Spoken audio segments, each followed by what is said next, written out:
あれが造船ユニット？ああ、地盤ブロックを作る作業ユニット。この頃にまだ作ってる最中なんだよ。食べなよ。お腹空いてるんだろ。これなら時間が節約できる。歩きながら食べるなんて。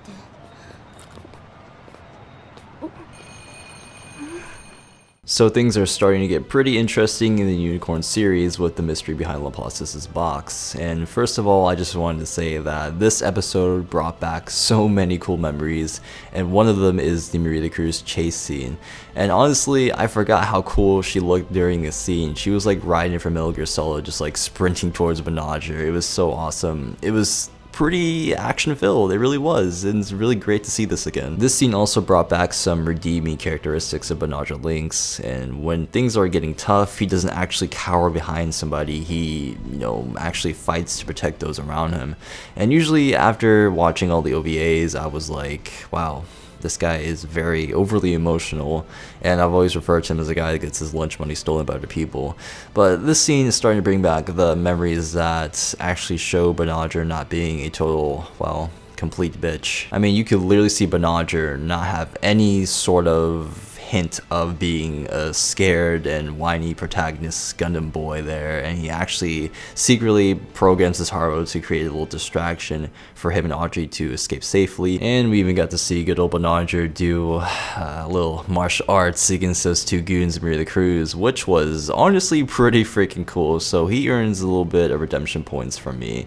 And it was funny, it really was funny how I actually did like Banagher as a character around episode 5, but at the end of episode 7, I don't know, man, like I started to kind of devalue Banagher as a character. Like, I didn't think he was as cool as he was, since the past episodes, because I thought he became, way too overly emotional. And you'll see what I mean as these episodes go on if they resemble the OVAs, which I'm pretty sure on the most part they will. There were also two scenes that I really thought were freaking hilarious in this episode, and the first one was when Banagher and Audrey were casually walking around eating hot dogs. I mean, it was kind of funny to see because Audrey was like, "You expect me to eat this while I'm walking? I'm too good for this." And Banagher's like, yeah, you'll slowly start to fall in love with me, so I don't care anyway. And then there was that one moment where Mikat was looking in the binoculars and she sees Banagher with Audrey, and then you see the look on her face. She's like, what the who is that? Who is this thought hanging out with Banagher? I'm hella jelly about this.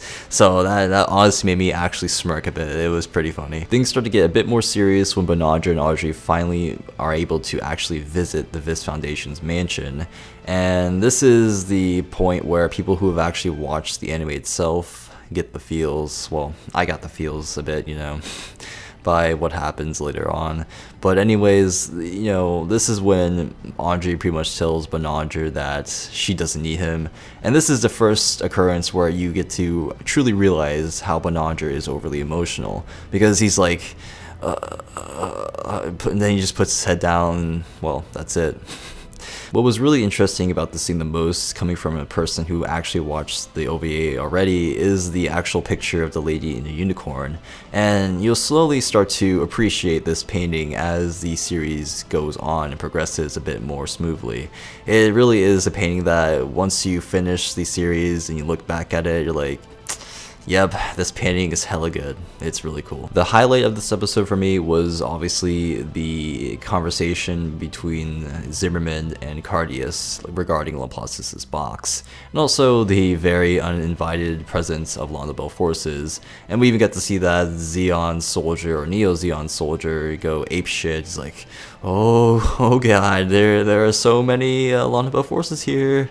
Let me go Rambo and just take them all on, well, die. And I guess that's why they called the episode First Blood, although I wouldn't really personally call the episode First Blood if just some random idiot grunt guy dies, but it's whatever. I really did want to have a discussion regarding Laplace's box after watching this episode, but for the sake of my viewers, I'll just refrain from doing so, but I'll do it once things become a bit more informed towards them in the series, or maybe I'll just wait towards the end to talk about it, because with what I want to say will actually spoil a lot of things, and I don't really want to ruin it for everybody. So so I'll just hold off. So that's it for today's episode review, guys. It was really cool to see all of these things from the first OVA, but yeah, it was a long time since I saw the first OVA. I think it was when I was a freshman in high school, or maybe like near my last year in middle school.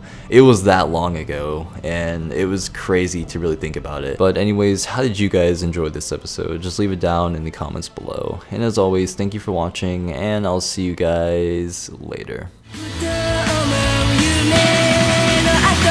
舞い落ちる花